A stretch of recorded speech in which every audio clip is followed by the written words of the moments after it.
So I assume I should start. This is the first time I'm doing a Zoom presentation to a large audience. Usually it's in seminars and in closed groups. So this is definitely a unique experience. I want to first of all thank Conrad, the MIFF organization, for everything that you've been doing in support of Israel. I most importantly want to thank all of you for being involved and taking a position in supporting the state of Israel and our legitimate and indigenous rights to the land of Israel. So that's very important. Maybe I will just give a very quick introduction. How's my English? Everyone can understand me? I'm okay? Raise hands, because I talk like a New Yorker, even though I live in Israel. Good. And you know about New Yorkers, what do we use a lot when we talk? We use our hands.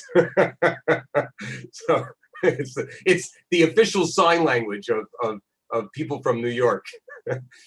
So just by way of a quick introduction, my wife and I made Aliyah, moved to Israel about 10 years ago from New York. We were both raised in very Zionistic homes. We have 2 children. We encouraged them both to come to Israel before us. So they both made Aliyah, which means to go up. They moved to Israel before us. And between the 2 children we have, and I know this doesn't fit what's been going on a lot though there's been a change, I know, in Scandinavian countries in terms of birth rates, our son and daughter each have 7 children. So between our 2 kids, we have 14 grandchildren, ranging in ages from 8 down to around 3. So we're doing our part for population explosion. So when in the States, my last position, I built a company that managed very complicated litigation. And my most noteworthy case was I was involved in the destruction of the World Trade Center and how the insurance should be covered for it, as well as some other matters of that level. I built up the company and then sold it in 2005 and became an early stage investor in high tech in Israel when I made Aliyah in 2010. So I chair a high tech company, and then the rest of my time I spend on pro-Israel advocacy. We're very privileged to have Conrad as part of and the MIFF organization as part of our Chetz platform. And we've been working very closely. I'm actually very disappointed. I was looking forward to coming to Norway. And obviously this has been prevented by the virus. Even if I went, when I came back, I would have to spend 2 weeks still in isolation. So that's really the big issue. Otherwise, I would have taken I don't think it's a risk. I would have gone to you and met you personally. So I'm going to describe a little bit. So that's a little bit on myself. I have an MBA in finance. I have a master's in medieval Jewish philosophy. I was an ordained rabbi. I had a synagogue, a congregation in Jersey City. But I spent most of my time working either on Wall Street or working as a litigation consultant. What I would like to do today is the first talk is on the Temple Mount.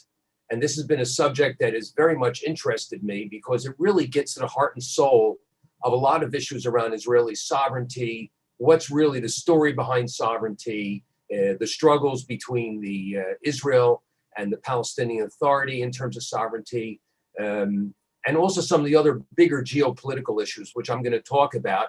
And then I'd like to bring you into a little bit of the archaeology, because a very unique thing occurred approximately 20 years ago that allows us to look at what was really buried in the Temple Mount. And that's part of a project called the Temple Sifting Project. So it's going to be a little bit of a combination of geopolitics and history. And then we're going to actually have some fun and show some of the material. And then I'm going to leave time for questions. I know we started a little bit late, but hopefully we'll have time for questions. I have more material than I have time. So at some point I will rush through a few of the items, but you'll get the general idea. If there's something, Conrad, I'm counting on you that because you're in the room, if you think something I'm saying is confusing or I need to emphasize it further, please feel free to interrupt. Okay, are we ready? Wonderful. Okay, so I'm going to actually disappear, and I'm going to put up for this first presentation, it's mostly on slides because it's all visual. So let me share the screen. Give me a moment. Share screen, share. Now do this. Okay. Now slideshow and reverse. Okay, do you see that filling the full screen now, Conrad?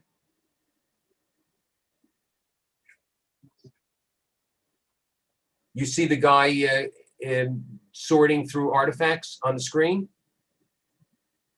Great. Okay.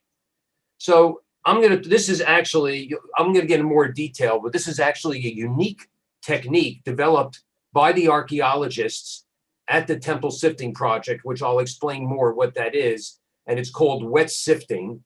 And the Temple Sifting Project developed it because of the sheer size and scale of the amount of material that they needed to go through from the Temple Mount.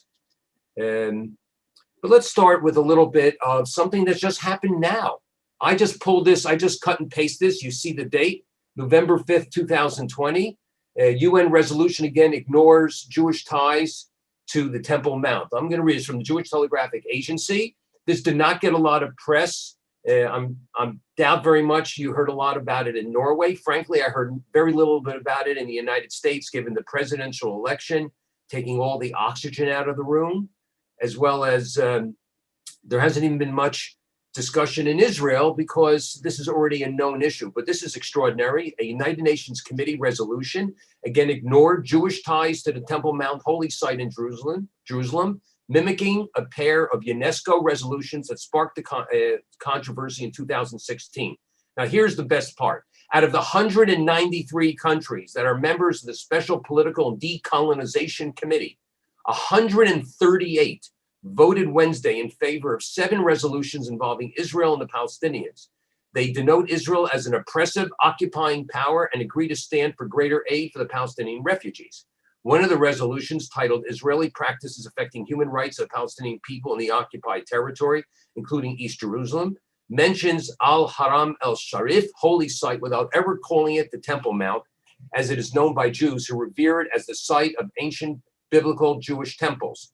The resolution contains no reference to Jews or Judaism, but mentions the significance of holy sites, the importance of the city of Jerusalem for 3 monotheistic religions. The best part, only the United States, Canada, Australia, Israel, and 3 Pacific Ocean island nations voted against the resolution. All European countries supported it, except for Austria, Czech Republic, Slovakia, Serbia, and Belarus, which abstained. Basically, a consensus over a lie. That is part of the fundamental problem that we exist. And look, we all know that if, as Goebbels said, if you repeat a lie long enough, people start to believe it. But this lie, in terms of the Temple Mount and its relationship to the Jewish people, which also, by the way, has a strong relationship also to our Christian brothers and sisters, is very important to have this conversation. And that's why I spend some of my time on the Temple Mount issues.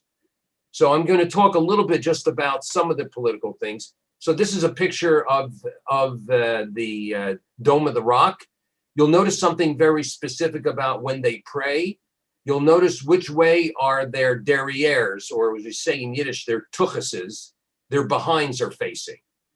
So I can't hear you, but you can see that their behinds are facing the dome. Now, why, if that is the 3rd holiest site in the world for Muslims, why are they bowing away from it?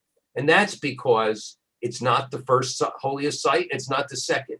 And we'll talk in a moment, it's even questionable whether it's the 3rd. Again, another consensus issue that's wrapped around politics. So they are praying towards Mecca and Medina and away from Jerusalem. And we'll talk about that in a moment. So the Temple Mount Islamic controversy is actually quite important. First of all, the Muslims initially prayed to Jerusalem at the very, very beginning. And then when the Jews rejected Muhammad, okay, that was when he changed it from praying to Jerusalem. There were other, by the way, they had also other minhagim or customs that they were doing at that time that were more Jewish. But when the Jews did not get attracted to what Muhammad was trying to sell, that then he turned it from praying to Jerusalem to praying to Mecca, Medina. The second major reason for the connection to Jerusalem, the main one that you hear about, is that that's where he allegedly tied his horse to what is today the Western Wall, and then ascended to heaven. Now, what's fascinating is that this is not something that is considered even today to be the way it's that Jerusalem has holiness. The intellectual godfather of Wahhabism is the strict form of Islam that is maintained in Saudi Arabia and is essentially like the official religion of Islam for Saudi Arabia and the Sunni countries. So this fellow, Ibn Taymiyyah, he wrote that he was the number one intellectual. He wrote there were only two cities holy in Islam, and that Jerusalem was the Judaization of Islam to make it holy when it's really not. Now, where did this come from? This came because when the Omar came and conquered Jerusalem, he brought a Jew who had converted to Islam and asked him where he should put the mosque.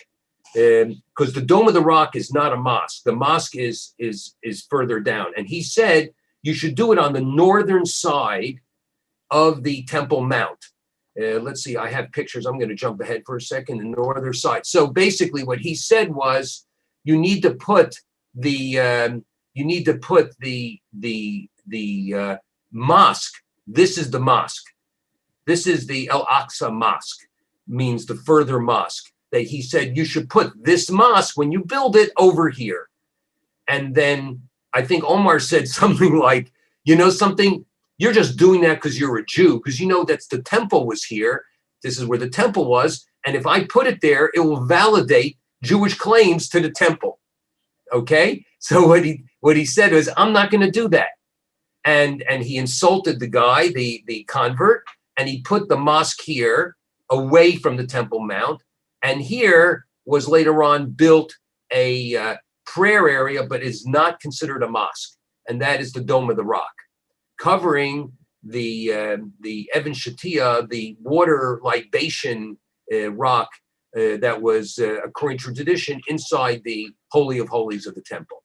Okay, so that was what he meant when he said that it was a Judaization of Islam, that a Jew was the one who said, put the mosque more north, and he was told. Now, the further mosque is really the controversy, because it does not refer even once in the entire Quran, a few times in Hadith, but in the entire Quran never mentions once Jerusalem. What it does talk about is the further mosque. And what for most Wahhabis is that further mosque is a place called, I won't even try to pronounce it, you see it there, between Mecca and Taf, near the village of Jarana. So according to the intellectuals of the Wahhabi as the official Sunni religion, you'll see in a moment why this is important, is that the further mosque is not Jerusalem at all. But in 680, there was a civil war between the Caliph in Damascus and the Caliph in Mecca. And in order to counteract this revolt of the Muslims from Mecca, the Caliph of Damascus designated Jerusalem as holy. And until then, Jerusalem, this is already after Muhammad's death, of course, Jerusalem had basically no value because everyone was already praying to Mecca. And there was no reason for Jerusalem because that was considered to be Judaization on the part of the Muslims from Mecca. But the Caliph in Damascus wanted to create that. And to this day, and I won't go into much detail because I want to talk about what's on the Temple Mount, but to this day, there's an internal religious conflict between the various Muslims about does Jerusalem have real significance? So this is not like with the Jewish people, and definitely not with the Christians, because here the Saudi Arabians, there's a conflict between Saudi Arabia and Egypt on who really is the intellectual center of Islam. The Saudis hold its Mecca and Saudi Arabia, and Egypt, guess what? Today wants to say that Jerusalem is very important because they want to raise their dominance as well. Now that fight, and we'll have some more about this later on when we have my second session, is really tied, believe it or not, to the entire battle going on with the Muslim Brotherhood about whether or not Jerusalem is important, because the Muslim Brotherhood comes out of Egypt, and the Muslim Brotherhood holds that Jerusalem is very important. Saudi Arabia hates the Muslim Brotherhood, considers it to be an enemy, and of course that even diminishes further the role of Jerusalem. Now, that conflict gets played out today on who controls the Temple Mount. Israel itself has sovereignty, legal sovereignty over the Temple Mount. But we have allowed the Waqf, which is the Muslim trust, to control and manage the Temple Mount itself. Now, I have to tell you why. After the 6-Day War, did Dayan give all the Temple Mount to them is ridiculous, because really they have a mosque and they have these two things. But the Temple Mount's massive. I think it's like 30 acres. So why he did that was actually pretty dumb, and had the unintended consequence of creating a situation today where Jews and Christians are not allowed very often to go, and for many years, to even ascend to the Temple Mount areas that have nothing to do with these two Islamic buildings. It's extraordinary that this was allowed. This conflict, though, today about who controls the Temple Mount is being played out between Jordan, which sees itself as the custodian of the Temple Mount, Saudi Arabia, that is essentially in conflict with Jordan. By the way, one of the things about the Middle East is my enemy's enemy is my friend. Everyone's fighting everyone. So this happens. Turkey, representing the Muslim Brotherhood. Turkey is very involved in all types of very controversial activities, creating a lot of tension, just like they're doing in other areas of the world right now, in the Mediterranean, in Libya, in Syria. Well, they also have their stake in what's going on with the Temple Mount. They've considered themselves now the keeper, the custodian of the Temple Mount. In fact, they just recently, Erdogan was quoted as saying that they have to get the Jews, so to speak, out of the Temple Mount. It's unbelievable, but he thinks he has a position there because he sees himself as the representative of the Muslim Brotherhood, and then the local Arabs. So the conflict between the Muslim Brotherhood and Saudi Arabia, with the Egyptian connection, with the Saudi Arabian connection, whether or not the furthest mosque is even holy, is all being played out right now on the Temple Mount. More than that, I'm not going to go into. There's a lot of political stuff going on, and what's fascinating is now that we have this the Abrahamic Accords with let's say the UAE. So the UAE wants to get involved. We want them involved because they're a Saudi Arabian ally, and they're a counterbalance to Turkey and the Muslim Brotherhood. I don't know if you got any of that, but that's how crazy it is. And that's what really goes on in Israel. And that's a lesson in life in general that, again, we'll cover more in the political commentary I give, is that Westerners just do not get the complexity of what goes on in the Middle East. And it's complex, and my enemy's enemy is my friend. And there's all this massive conflict and tension inside the Muslim world, especially inside the Muslim Arab world. And that conflict is played out in all different places, but a kind of core center of it is on the Temple Mount. So again, here's the Temple Mount. This picture is, you should know that in the Jewish Bible, Jerusalem's mentioned 669 times, not once in the Quran, as I said, and Zion, which is sometimes referring to Jerusalem, is 154 times. So obviously Jerusalem is important. This is an older aerial photo before it got really built up, but they had already cleared this area. Here is the Western Wall over here. So you can see it's not even close to the temple. There is actually the tunnels that go along the wall here, go right opposite where the temple was. And then they've been doing all the work here. You'll see in a moment that the city of David is down below. We're not really going to talk about the city of David today, but you'll get a sense of it.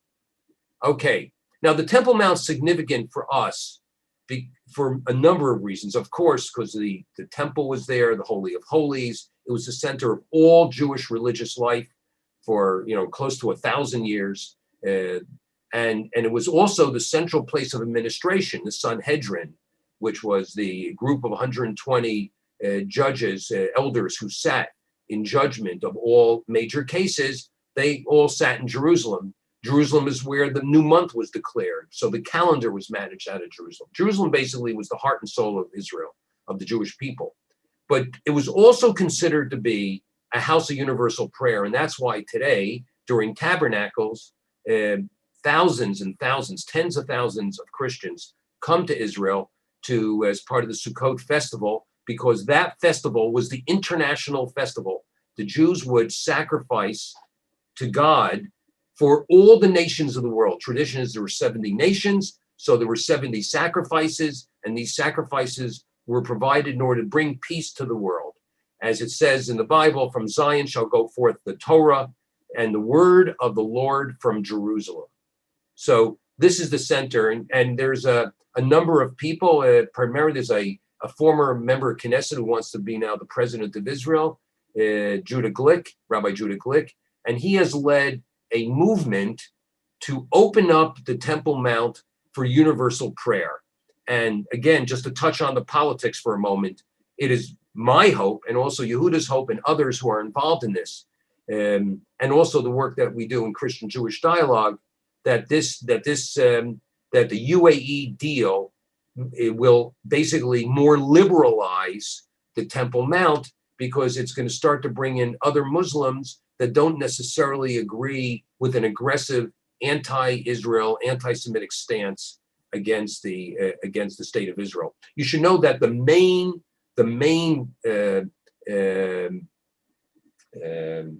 what's the word? The head Muslim, I just forgot, the head religious leader of the Temple Mount, of the Dome of the Rock and the Mosque, and he is constantly speaking against Israel, anti-Semitism. It's very bad.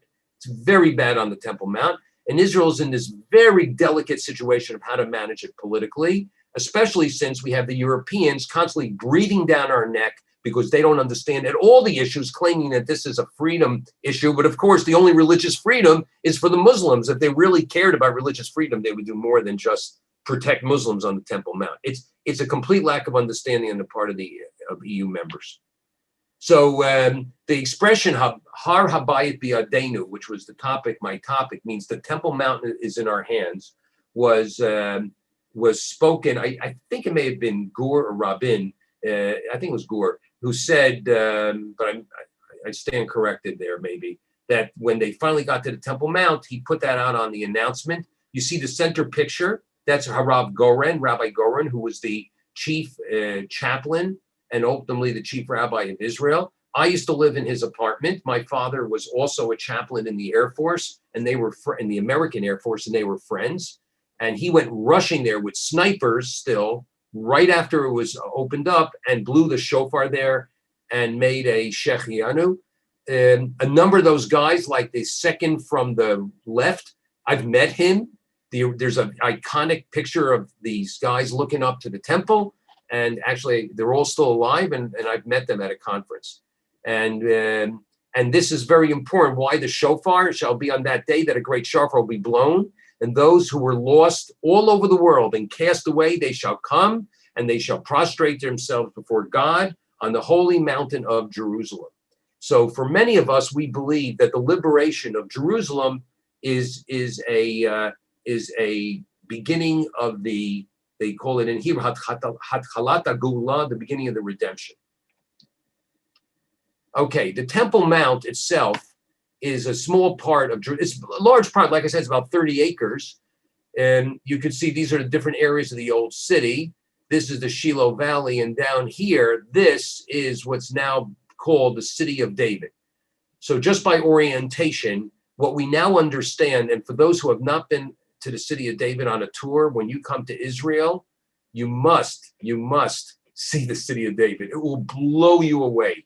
They have found actual coins mentioning the names of people that Jeremiah talked about. It's the archaeological evidence of Jewish habitation here from the time of King David is without question at this point. And it's why there's so much attack on the city of David, because there's a big push on the part of the Palestinians to deny Jewish original connection to here. Either we're not the real Jews, that's their one argument, or King David and all these guys never existed. It's one argument or the other. Either we're not real or they're not real. But for them, and it's crazy considering that the Muslims in the 1920s published a booklet saying that it's totally real and the temple was there. Now, what's significant about this, you see the brown and it says areas of excavation. All of Jerusalem has been excavated. And look how extensive it is over here. This is the southern wall. This is the, they've opened this all up, and this is the city of David now that's almost completely brown. But here, you notice something? No brown. And the reason for that is that in the history of the Temple Mount, there's never been a formal excavation on the Temple Mount. There were attempts, and those attempts were stopped. There was some minor attempts that were allowed in the 1800s when the British were here and the various groups were here. The British came to excavate, the Germans, the Italians, and so there was an attempt to go in here. There was a little bit of work, but almost nothing. And you can see that this stretches from approximately 1,000 years before the Common Era for the first temple through the second temple, 500 years after the destruction by the Babylonians. I'm not going to go through the whole history. Late Roman period, the Byzantine period, the Islamic period, the Crusader period. Okay, there's one thing you will notice here. With all these different rules, there's only one nation that ever had this as a capital through this entire period of time, and that's the key. Only the Jewish people has declared and had it as its capital. In fact, when the Turks had it, the Ottoman Turks over here, the Ottoman period, which happened for almost 400 and something years, they never once considered anything Jerusalem other than basically a backwater, and it was treated as something that was not important to them. So these are just some of the quotes that we've had to deal with. UNESCO, like I told you, basically doesn't even mention Jewish. I'm not going to go through all these quotes, but here's the former Mufti. There's not a single stone with any relation to all of history of the Hebrews. Okay, here's Abbas, the supposed can't wait to do a peace deal. Claimed that 2,000 years ago there at a holy place. I challenge the assertion that it was ever there. And Saab Ekret, who we're right now, is in a hospital in Jerusalem, in Hadassah, where I can see from my house.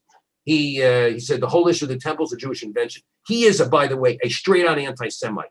Anyone who says, oh yeah, he is because he's a peace negotiator, he was behind many atrocious atrocities, as well as his entire denial of Jewish connection to Jerusalem. But of course, they're full of it. So this is from a booklet.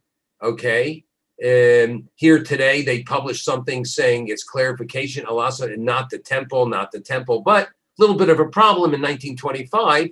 They said the site is one of the earliest in the world. Its sanctity dates earliest, perhaps prehistoric times. Its identity with the site of Solomon's temple is beyond dispute. So the Arabs here now rewrote history, but their own historical guide of the Waqf.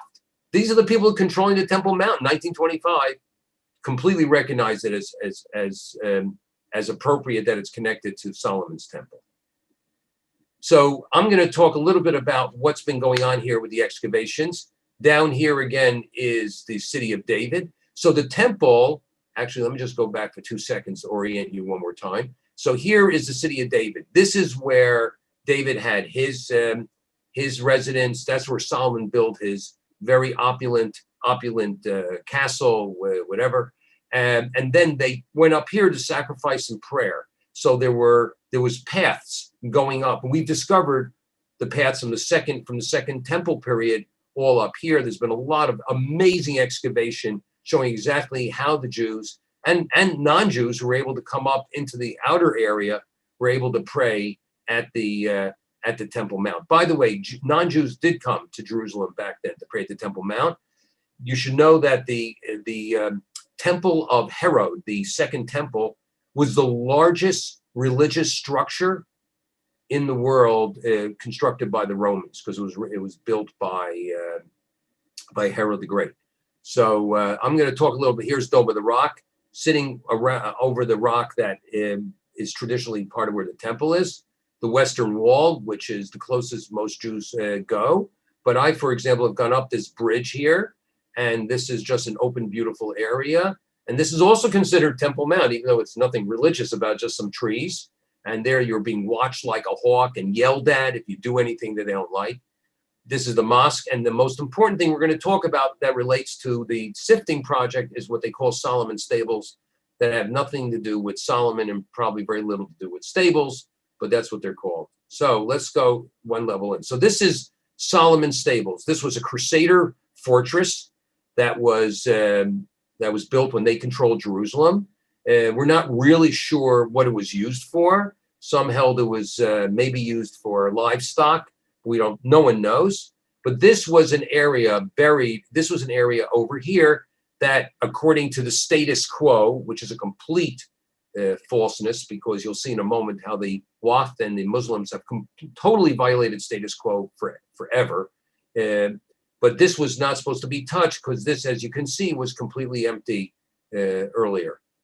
So these Solomon Stables, here's what happened. Let me see, I'm jump one ahead. Yeah, good.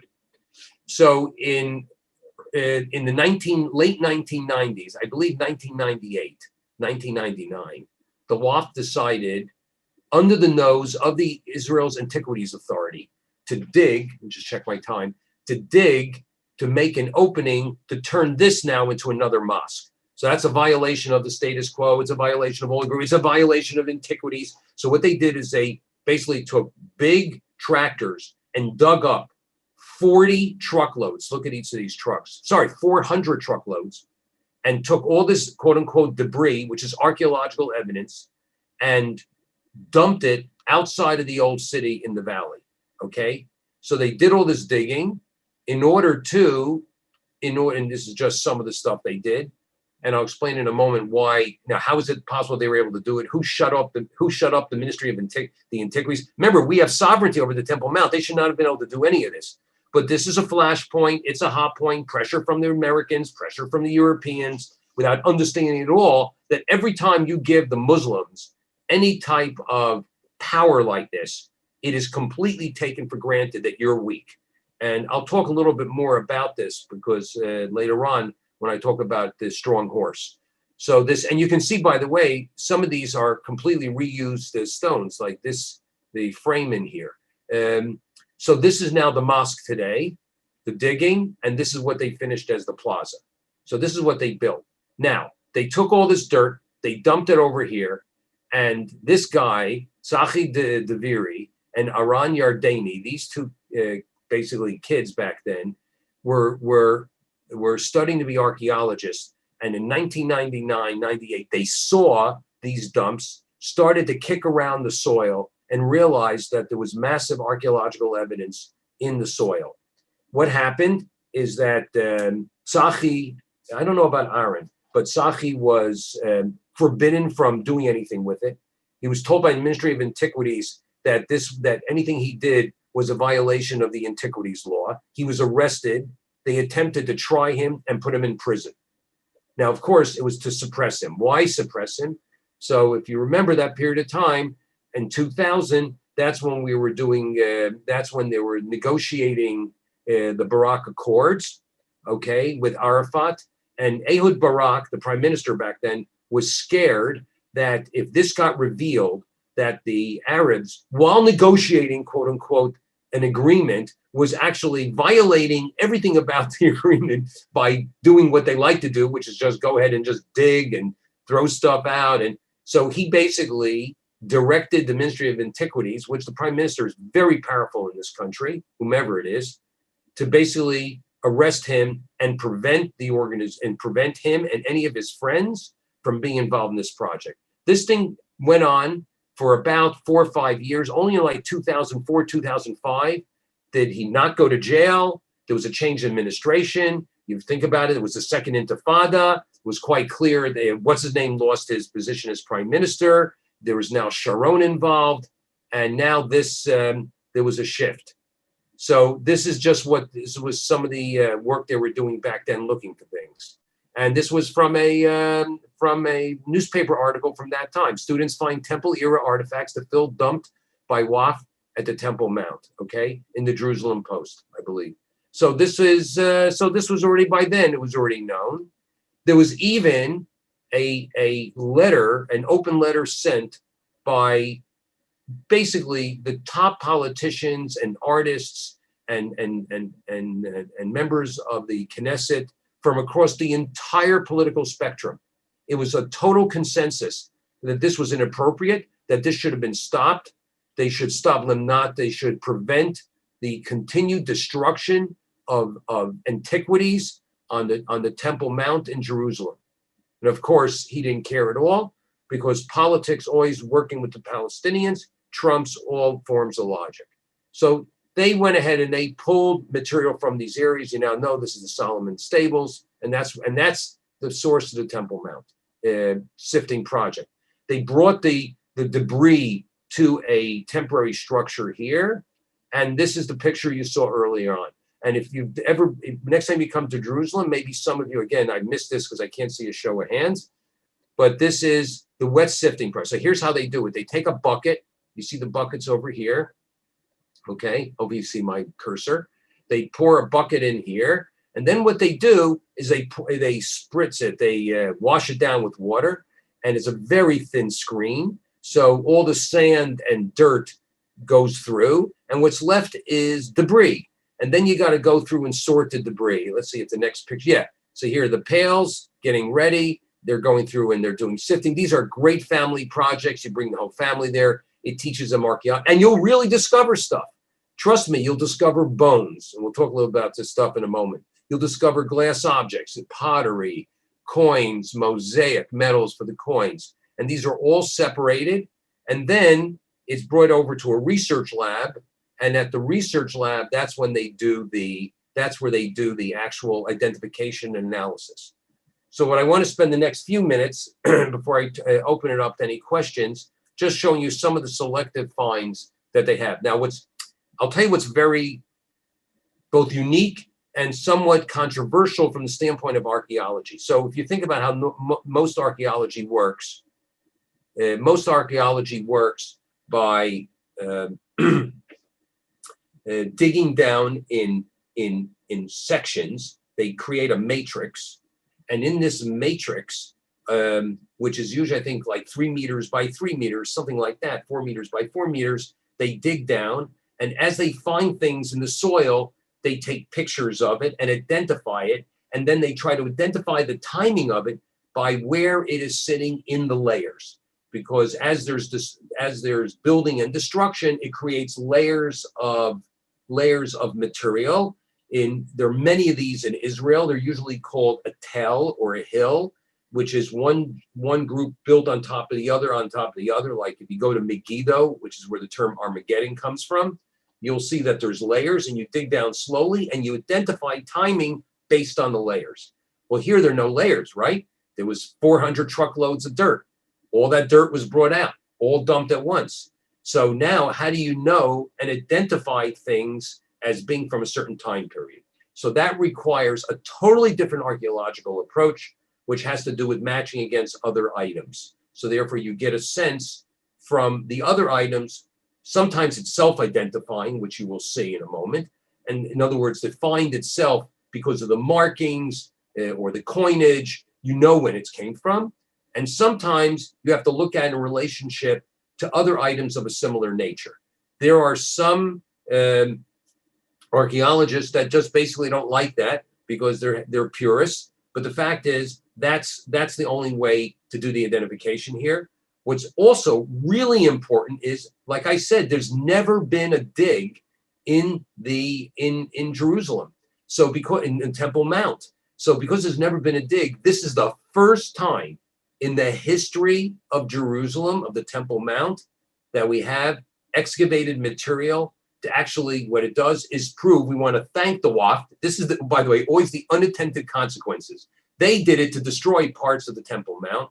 And what we did is we now use this to identify Jewish roots to the Temple Mount.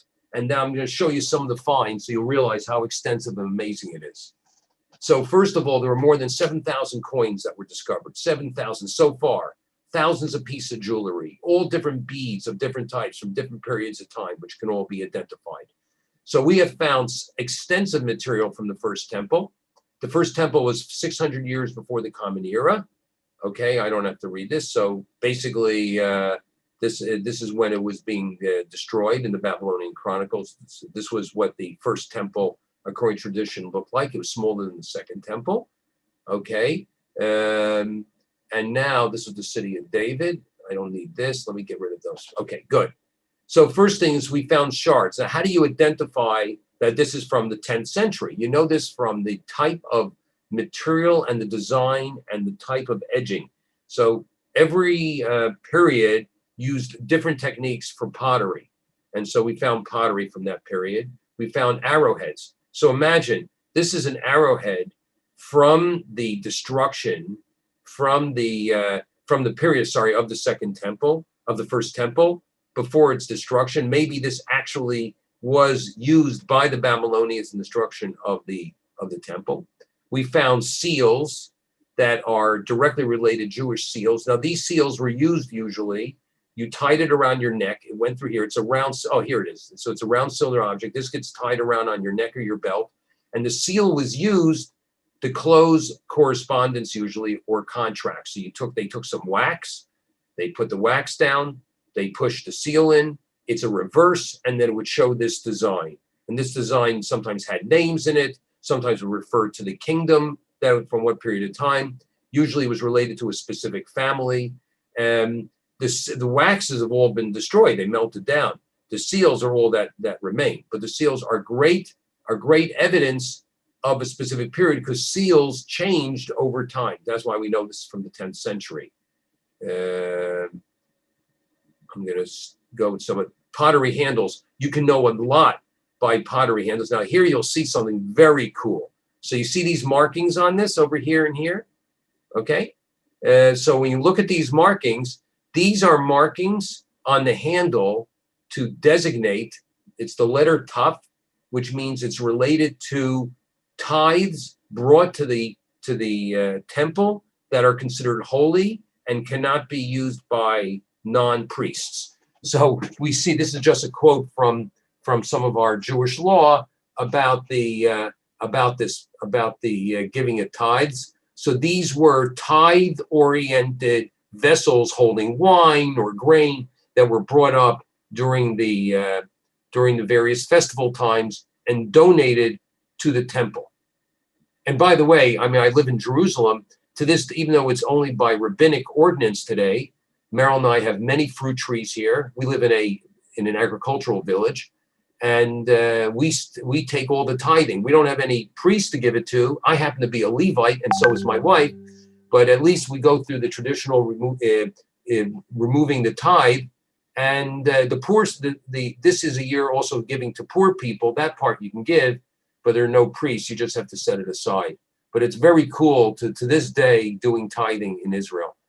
So there was various stone weights that related to the shekel. The shekel was the main, we call the shekel today the shekel, but where it comes from, it was the main, one of the main weights used to measure things in the during the time of the temple, first temple. Here's a bronze arrowhead that came from the time of the Babylonians. So these are just amazing seals. So this was a seal talking about the son of Omar, the priest, who was the chief officer of the house of the Lord. That's what this is. And who did he? This is someone we knew of, this family. And it's clay seals of the priestly division for administering the treasury. This is what we found in the sifting project. You're talking about something quite old. And he's referred to in Jeremiah. This seal, the person behind this seal, was talked about in Jeremiah. Because it's Yahu, son of Immer. See, son of Immer. So that's just a little bit of the second temple. I just want to mention there are many more seals like this in the city of David from the destruction of the Babylonians. Again, it would blow you away. A lot of that's probably on a website. You can look at photos of the city of David. Second temple period. Now, second temple period, Herod was a master builder, a complicated guy. Just shows you that sometimes from evil people you can get amazing things. He was not good to the Jews, even though he was Jewish, but part Jewish, and controversy about that. But the one thing he was is that he made sure that the Romans loved him. And so he built many, many palaces. Like I said, he built the largest religious structure in the world for that time for Rome. And this is not Solomon's stables. This is a general rendering of what the Second Temple looked like. Over here, by the way, this is the Western Wall today, okay? And the road along here is what you walk along when you do the tunnel tours through in Jerusalem. The city of David is over here on the right. These were the steps coming up through the city of David to go into the temple. Plus there were this road here. This is what they just uncovered from the city of David. Herod built this gorgeous road, by the way, with stores and a mall. I mean, the one thing, there's malls have been around forever. So when you go in here, you'll see mall stalls and stuff. And then the famous Robinson Arch going up into the Temple Mount. You see just this piece of the arch today, but this gives you a sense. So what do we have from the Second Temple? Coins from the 4th century, mentioning the province of Judah, weaponry from the time of the Hashmonaim, which is Hanukkah, which we're about to celebrate. Hundreds of Hashmonaim. So the Hashmonaim period was like 300 years before the Common Era. These are all coins from that period of time.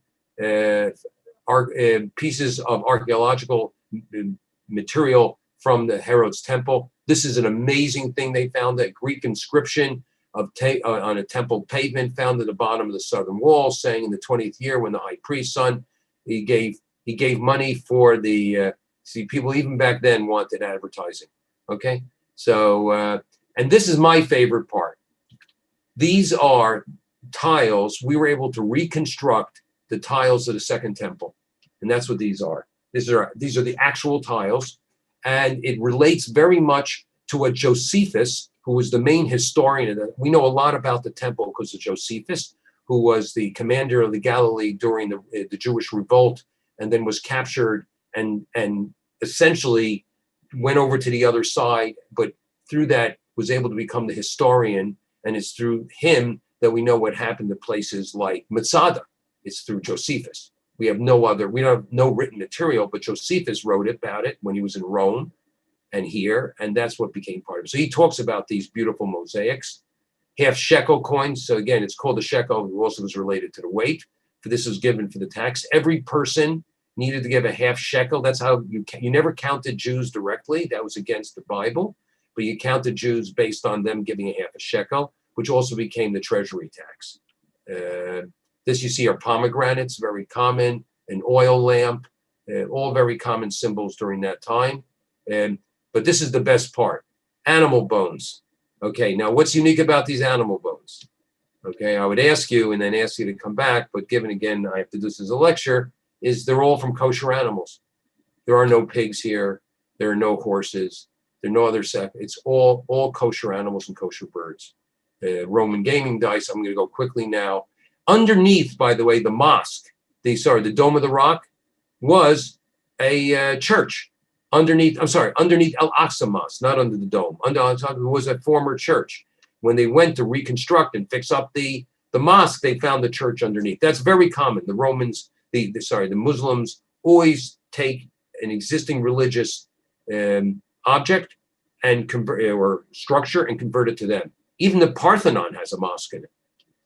And then it goes through the Crusader period, arrowheads from the Crusader period, horse nails from that period, Ottoman seals. I mean, there's a ton. Then this goes very current, military badges from the war, from the 6-Day War. This is their laboratory. After the stuff is collected, it's brought over here. You can see here Tsachis today, and it's all identified. It's a lot of work. And if you're interested in learning more about this, you can look at this website, TMS, Temple Sifting, SIFTING.org. And they would also love your support. But feel free to reach out to them. And Sachi is still there, as well as the chief archaeologist. So this has an impact because Israel's story is God's story, is our story. And prayer and advocacy and supporting this is very important. And it's all part of the support of Israel. And what we say is actually in Sukkot, we actually have a prayer, Harachaman hu yakim lanu et Sukkot David hanafalet. May the merciful God reestablish us from the fallen Sukkah of David. What is the fallen Sukkah of David? That is the temple. So with that, I've given you just a little bit of a feel for the temple, the history, the relationship with Islam and that controversy, as well as the political process that went on to deal with this excavated material. We have, by the way, sifted through about 70%. There's still 30% to go. And this is an active project. So again, when you come and you do visit, you'll be able to use it. So Conrad, I'd love to turn this over for some questions for a couple of minutes. How do you want to do questioning?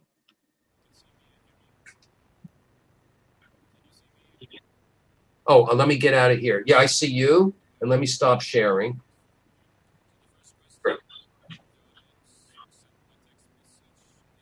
Cool.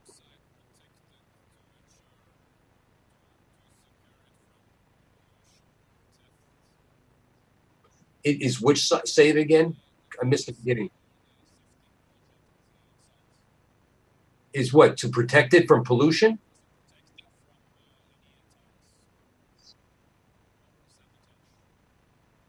That's interesting.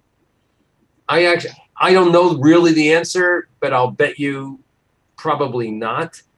You know, if you're thinking this because of like terrorism, people wanting to destroy the evidence, is that the reason for the question? Yeah, you know, they don't even get this. The WAF doesn't even get this. They don't get it. So therefore, I don't think it's really in danger. I'll tell you what's more interesting is the political issue. This digging project, which is a regular archaeological project today under license of the Ministry of Antiquities, is not run out of Hebrew University, which is literally across the street from the Temple Sifting Project. It's run by Bar Ilan University, about 100 kilometers away. Why? Because the Temple Sifting Project is considered too political, too hot a potato, which I think is hilarious. So the archaeologists who work on this are actually connected to Bar Ilan, not the Hebrew U. But no, I do not think it's protected from that. The major fine, 70%, once we find the stuff in the dirt, which takes time, that's all protected. That's all in a special site. So once they have identified material and it's gone through the laboratory, then it's stored because now it's real archaeological evidence.